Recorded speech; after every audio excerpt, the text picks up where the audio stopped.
ABC and Disney have not responded to our request for comment. Neither has the White House on Kimmel's overnight monologue. Joe. All right, Gabe, thank you so much. For more, let's bring in Brian Steinberg. He's the senior TV editor for Variety, covers the business of advertising, media, and television. Brian, good to have you with us. As you know, this is not the first time Kimmel's been under fire from conservatives. We chatted with you last September when he was suspended after those comments he made over the murder of Charlie Kirk. That decision led to swift public backlash against the network. Are there similarities here, or do you see different situations here? This is different in that you don't have station groups trying out to have this boycott or pull Kimmel from their feeds. So I think that the situation is less dire.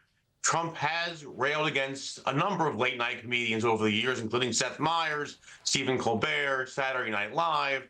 The list goes on, Bill Maher, the list goes on and on and on. So I think for now, Kimmel seems to have parlayed it, explained himself, didn't exacerbate the situation, made some jokes, called for some, got some dialogue. It feels like, barring a raising of war on either side, it may be at a stopping chapter point.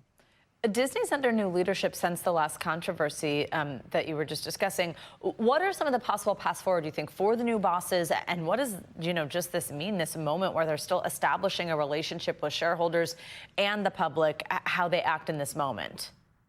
Well, I know Disney has not commented yet, and that says to me a lot. Even though their silence speaks volumes. They're not eager to continue this fight or add another chapter to it. By speaking more, they're going to create a whole other, news cycles. They're keeping quiet. Let Kimmel speak for himself, let the comics say what he's going to say, and they'll have to see what reaction is based on that for tonight. As we know, television is a business. Late night shows have had declining ad revenue for several years, and that can make these comedians bigger targets sometimes. Could these controversies make these shows relevant again, or do you think they can push away even more advertisers as these shows try to find ways to make money? The shows are still relevant. We're talking about it right now, and what these guys say does carry part of the national conversation. Politicians react.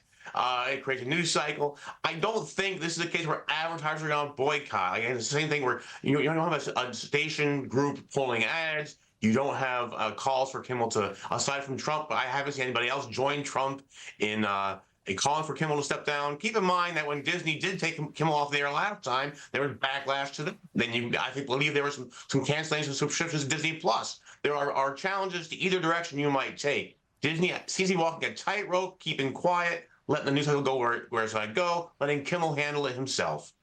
In that same vein, CBS Late Show host Stephen Colbert's show, it's ending next month. Jimmy Kimmel's contract is up in a year. Jimmy Fallon's contract here at NBC up in 2028. Do you see the late night talk show landscape changing significantly? Could we see more of these shows go away?